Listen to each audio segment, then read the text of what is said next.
Helping Seniors Television, all about improving quality of life for seniors. If you're a senior, know a senior, or plan to be a senior, then this show is for you. It's all about helping you develop your own aging plan so you can age actively and with dignity. Helping Seniors Television from the Helping Seniors Network of information, education, and resources. I'm Kerry Fink with Helping Seniors Television. Welcome on behalf of Joe Steckler, our president and founder, and our entire Helping Seniors team. So glad that you have chosen to join us for today. I think you're going to find today's episode not only helpful, but actually I would use the word revelational, because we're so fortunate to have as our guest today Kelly McDavid-Rallis, who is with Health Care Resources Corporation. How you doing today, Kelly? I'm great, Kerry. How are you? I'm doing good. And, we were talking about this. There's a fine line between, as we age, between physical issues and then I would say issues that are causing us to react in certain ways. And one of the things that seems to be under talked about is the topic that we're going to talk about today. And we titled this show, How Issues and Loneliness in Older Adults Can Be Caused by Unmet Needs. And it's so, we always hear like mind over matter. We hear, all these kind of sayings that are supposed to give us some wisdom about understanding that the physical and how we feel about things are all interconnected. And they clearly are, as I guess that's really what we're going to talk about today. We really are. We're going to kind of delve into the whole psychosocial aspect, how our environmental needs versus our physical needs, how they do impact our health, and what we can do about it. And that's so important because we've talked about this before. A lot of times, there's a fine line between a medical diagnosis and a problem. I'm just going to use this as an example because I learned this talking with a board-certified audiologist, and we were talking about the concept of dementia, and he said, there's been many times somebody will come into the office, they'll bring their mother in, say, well, when you talk to her, understand she's got dementia, so just be advised as you're working with her on the hearing. And so they'll sit down, and he'll do the hearing test, and he'll understand that there's a hearing issue. And then when they trial fit with, the hearing aids, all of a sudden, mom is right on it, because the problem in that particular case wasn't necessarily dementia. It was that she couldn't hear what was going on, so couldn't really interact with the world around her in the right way.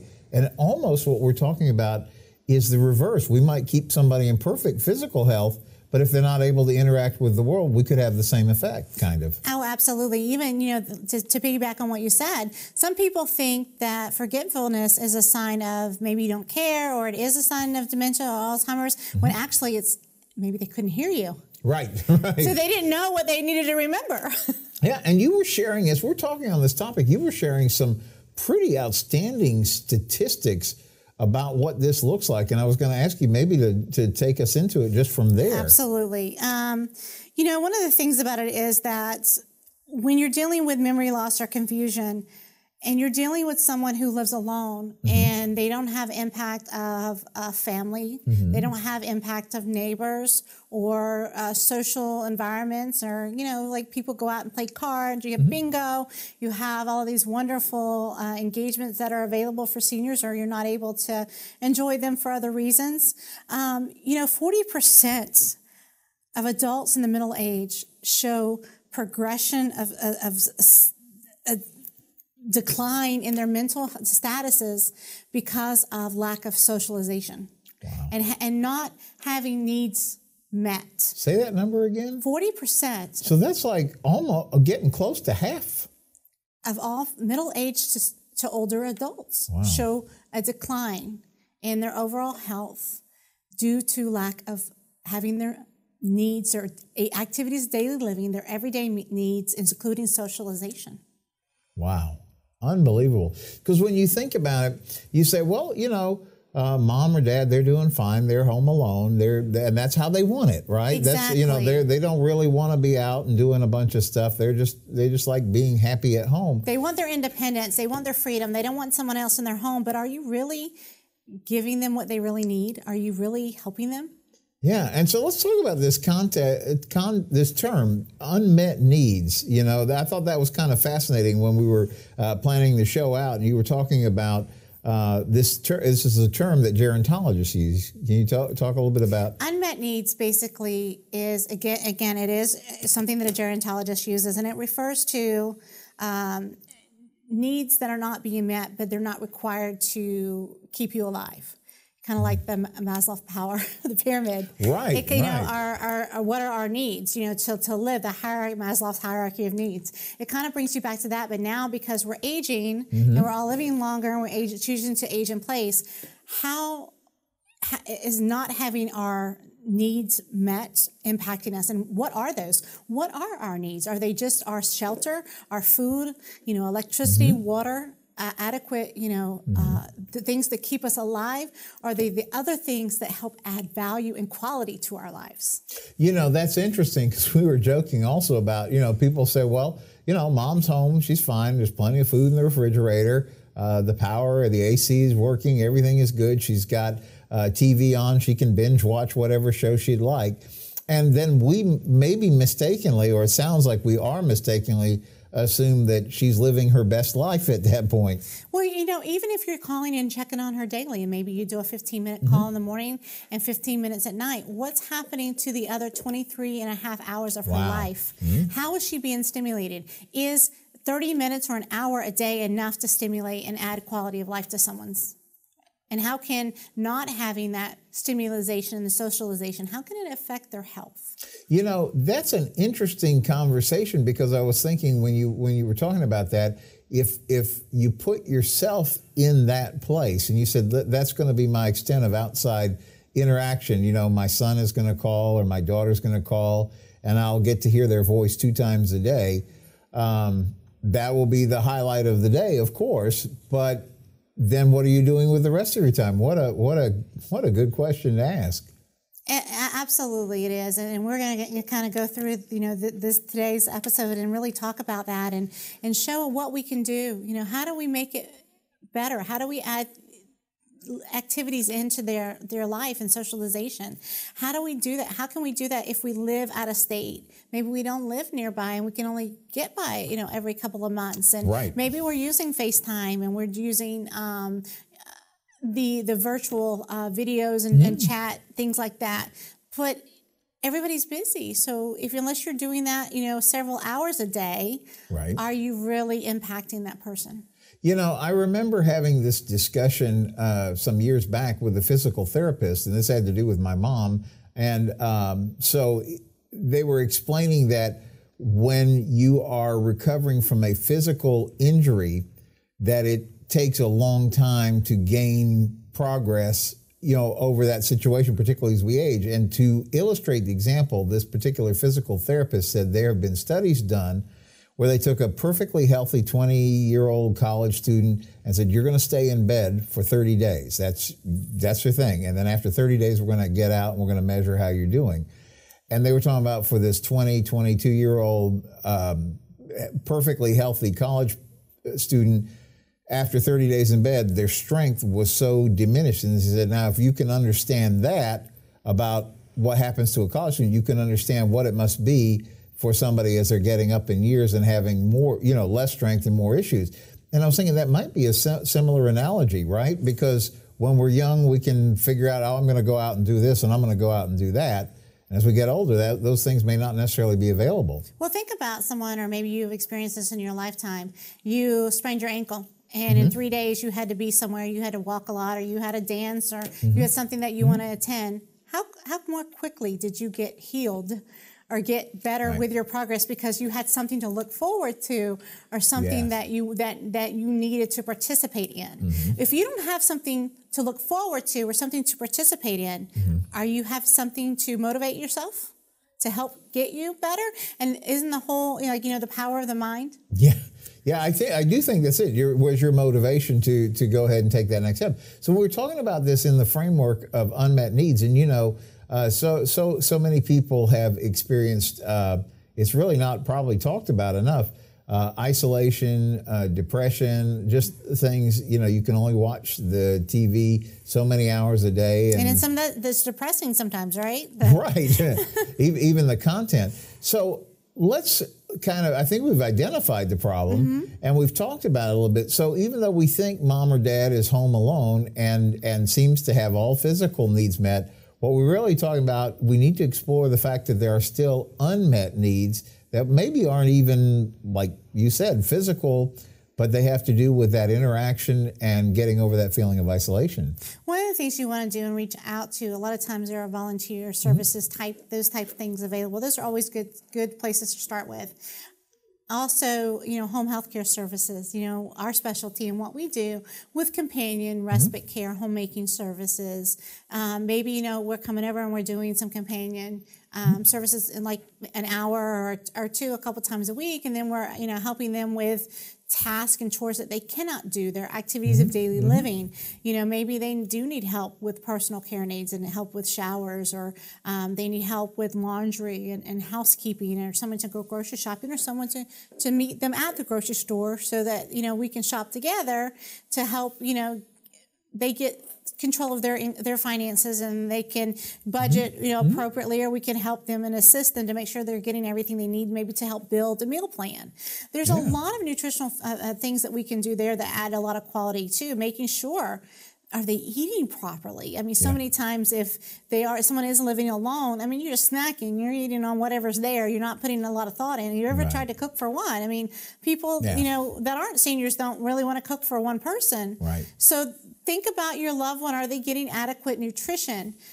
Because we know that can weaken their immune system, especially, during, now that we're approaching fall with flu season and whatnot. We want to make sure that we're getting adequate nutrition. Right. Do we have vitamin C? Are we getting vegetables and a balanced meal? Those are things that we can actually help oversee and make sure during meal prep.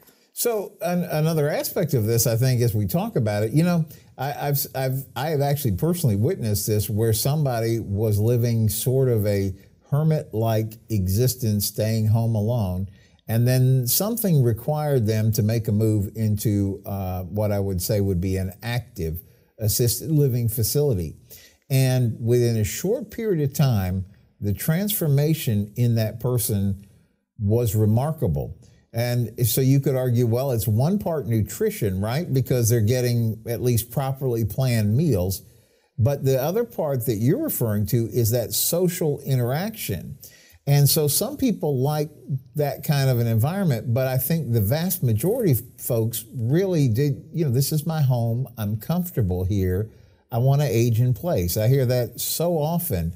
And yet what you're talking about now, when you introduce the concept of home health and home help, you're making it possible to get many of those benefits by just doing this correctly at home. And by the way, at least my understanding of it, it's at a fraction of the cost of what it costs when you start talking about what assisted living and those kind of things Especially if you already own your home or you have reverse mortgage, so you're not having to put out a large payment every month. So, we're talking a couple of $100, $150 a week to get the extra stimulation and care and add value and quality to our lives. But most importantly, you incorporate a schedule. You give somebody something to look forward to. Yes. You know that, oh my gosh, Susie's going to come today and she's going to help me. Oh, and she's going to come during my 3 o'clock when my favorite TV show is on. She's going to, you're going to have someone to laugh with, maybe while she's sitting there folding laundry, or maybe she also enjoys knitting and crafting and, doing a puzzle. And, I'm going to finish this, but I'm going to wait for my caregiver, Susie, to come so we can finish this together.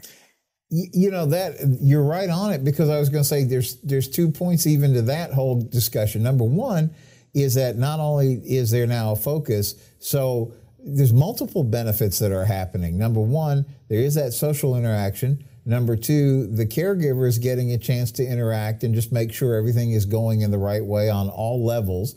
But then there's a whole nother dimension to it too, because I heard somebody say, well, now you can order things on internet and you get delivered to your door. So maybe you don't have to go to the grocery store by yourself. You can just pick it out and have it delivered to your doorstep.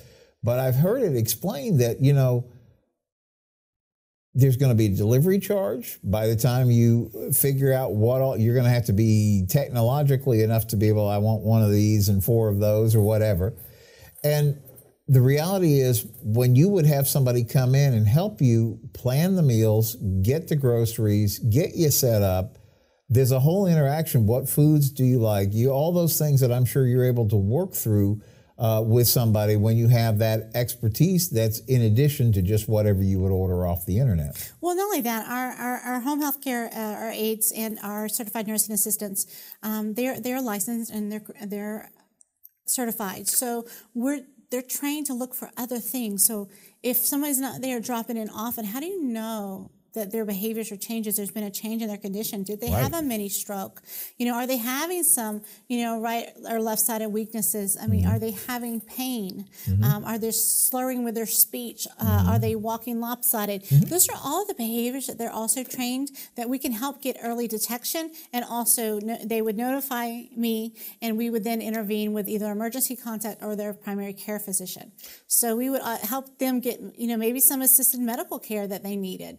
We've talked about that too before, that if somebody who has the expertise and the training is also looking in on mom or dad, or helping, even maybe it's a spouse or a partner that needs some help along the way, that is becoming a little much for the other partner to be able to try to keep up with.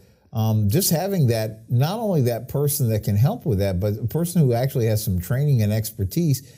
And, we've talked about this before, that sort of that baseline. They know what is your normal, so then if they spot something, you can get ahead of the curve in terms of working it out. We do. We try to really work on continuity of care. So we're going to try to maintain 1 caregiver, 2 at the most, obviously to have a backup. But we want them to build, a rapport, a trust, a comfort level. Because, again, you get to know someone, and then that's where the excitement of getting to see someone comes from. So, even with the shopping and putting things up, our caregivers can go into the pantry and say, okay, what item do you want? They can take a picture with their phone and have it and build a list based on their picture, so they know they're getting the right one. Right. And I can also help them do online orders that they can then go just pick up. They can go into the store and pick and do the curbside, so it's contact precautions and all that. We can do curbside pickup without having to impose the $19.99 or $20 delivery fees. Right. You get a full service, because if you live 5 minutes from the grocery store, we can have it back in 20 minutes. Right. And then we have another 40 minutes to help you with additional care for less than that cost of 1 delivery fee. Well, and it's not only that. Then you get into all the safety aspects, right? Because you're able to help if somebody needs some assistance with showering or things like that. You're able to step in and be on that level too. So you're helping prevent slips, falls, that physical side. But at the same time, you're providing, I guess I would call it the psychological reassurance of that I'm not here by myself in case I have a trouble while I'm trying to take a shower or something like that. Well, and also when we're coming in at night, and say maybe we were there to help in the evening and help get someone ready for dinner and get ready for bed. When we leave, we know the house is secure. And for safety reasons, everything is locked up. Yes. And, our clients are safe, and they're tucked in, and they know that their families can have peace at night because there's someone there that made sure that there wasn't a side door open, there wasn't a sliding glass door left unlocked. We're keeping our loved ones safe in their home. And, we do a complete safety assessment upon consultation as well, and advise of things that could help them with like the rugs that are slippery, grab bars in the shower, the little strip things. So if someone has a chair and they have tile floor, if you do the little no slip strips like you would in the shower, you do that in front of their recliner or their lift chair, and they have on their good fitted shoes when they go to stand up to ambulate. Those little strips can also help keep them from slipping. Oh, wow. Because I've heard of people, they slipped out of their chair. Well, they went to get up from the dining room table and they just their feet slid out from under them. Right. Those are little things that I kind of give recommendations of, or even can show them, our RN, our registered nurse, can actually, give advice on a proper gait belt for ambulation assistance or a transfer board. Little things like that we can do that keep those safety measures intact. I was thinking about that, and I always come back, Kelly, to your own background, because I always remember that you tell the story. I mean, this has been your life from 12 years old volunteering as a candy striper in a hospital, and then really having such a long, excellent career of helping people in this side. You've really seen it all. And I remember we talked about this. If you go to somebody's home and you're doing the assessment, you're able to spot things. You're able to see where, you know, future problems would exist early on and say, hey, maybe we want to take a look at this, or maybe we ought to, over in this corner, this might need to happen, or whatever, because you have the experience to help be eyes and ears. And, you know, I was thinking the other part of this, when we're talking about unmet needs, what you're really able to do is provide a sense of peace and security, that you've made things as safe and peaceful and functional as they can be. You know, security cameras, the Ring doorbell. We have all this technology, cameras in a loved one's room to make sure that they're safe, and they hadn't fallen out of bed or on the floor, or can't reach the phone, things like that. There's all this great technology, but there's nothing greater than peace of mind to knowing somebody's physically laid eyes on your loved one. Yeah. Yeah. You know, and particularly, too, where we live here in Florida, we're on the Space Coast of Florida. And so because of that, a great number of people end up retiring to Florida. And I always laugh. I say it's really unusual when you meet somebody who is, quote, native Floridian. Most of us got here because we love Florida and we got here from someplace else. And I was thinking, because of that, a lot of us have a lot of family all around the country, but not necessarily here in Florida.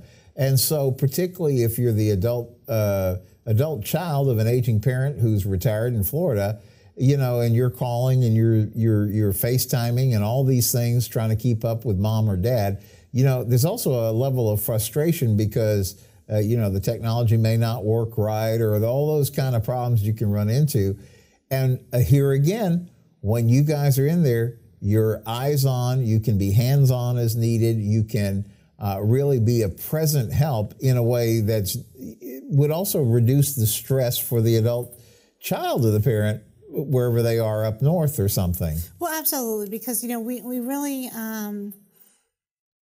check in. I mean, and we're there to have, you know, ongoing conversations and address any kind of concerns. We get to learn a lot. So there's a background and a history that an adult child would like to share about their loved one, their parents, as they're aging. And also, too, it's you've got more people that have Alzheimer's, dementia, that are trying to age in place as well. Yeah. Maybe they're not ready for a memory care unit, but they still want to maintain in their house. Right. So what are some of the things that are taken into consideration? Because you have someone that may be forgetful, that may not remember to turn off the stove, may not remember to unplug the coffee pot. I mean, so what are some of the things that can be done and part of the safety measures to keep them safe, but they're not, you know, at a stage where they're an elopement risk or they need more supervision, but where they can still maintain in their home? Are you in a transitional period and you still want to do what you can do? Maybe you're, you know, out of state and you're trying to wrap up your retirement to come and retire close to mom and dad.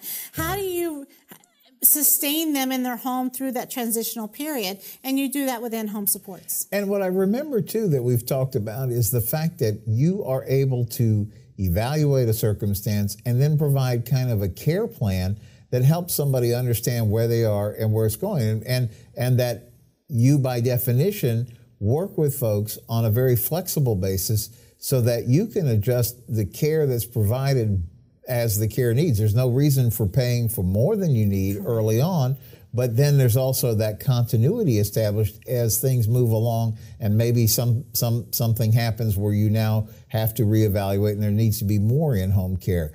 But the number one thing that I keep getting is that your cost of being able to stay safely at home, which is most people's preference, is really it's the affordable way to go. We really are. We're at a fraction of a cost. I mean, our rates start at $17 an hour for very, very basic care, and then we average around $20 for more extensive care. So again, very reasonable, and they can be.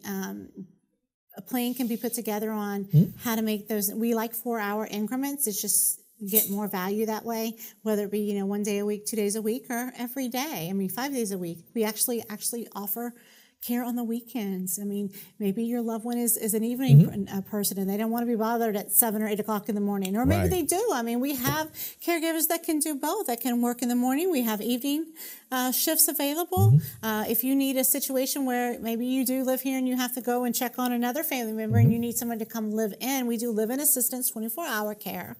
Or we do respite care. Maybe we just come in for the week and are there for safety reasons while, that family member is gone to take care of their needs. Maybe you have to have surgery, and you're going to be in the hospital for 2 or 3 days, or then you're going to be recovering. Who takes care of your loved one? And it's great to bring us in before the surgery so that we build a baseline and we build a rapport. So that gives you greater peace of mind so you can focus on your healing. And not only that, I was thinking like the fact that you work with somebody reputable like Kelly and Health Care Resources Corporation, who you're having in your house. We always kind of halfway jokingly talk about be wary of those little business cards that are just posted on a bulletin board someplace out in public. They could be fine, but we have heard so many stories of people being taken advantage of through situations like that.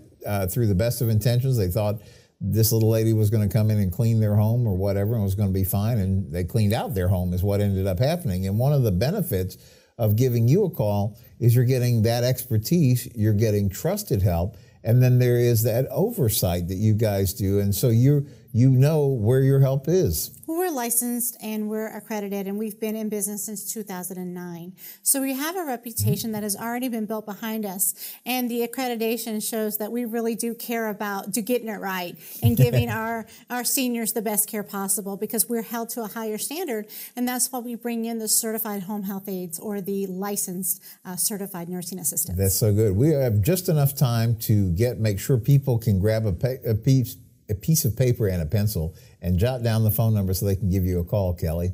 What's the number? Our number one contact number to reach us in the best way is 321-677-2577. That's 321-677-2577. And I really want to encourage you to give Kelly and Health Care Resources a call, because you just don't know how much peace of mind you could be missing, and help mom or dad with those unmet needs. Thanks for joining us today on Helping Seniors TV. I'm Joe Steckler. Thank you for joining our program today. I'd like to remind you that our senior information line is available to you at 321-473-7770. There you can get help and direction that could be helpful for your specific situation or circumstances. The work of helping seniors is very important, but we can't do it alone. That is why our sponsors here in Brevard County are so important. I'd like to thank our many area sponsors, businesses and medical providers who support the mission of helping seniors that help us carry the cost of our media efforts. If you'd like to join us either as a business partner or simply donate as an individual, we would welcome your call at 321-473-7770. You are always welcome to visit our website at www.helpingseniorsofbrevard.org. Thanks so much for your help. It does make a difference.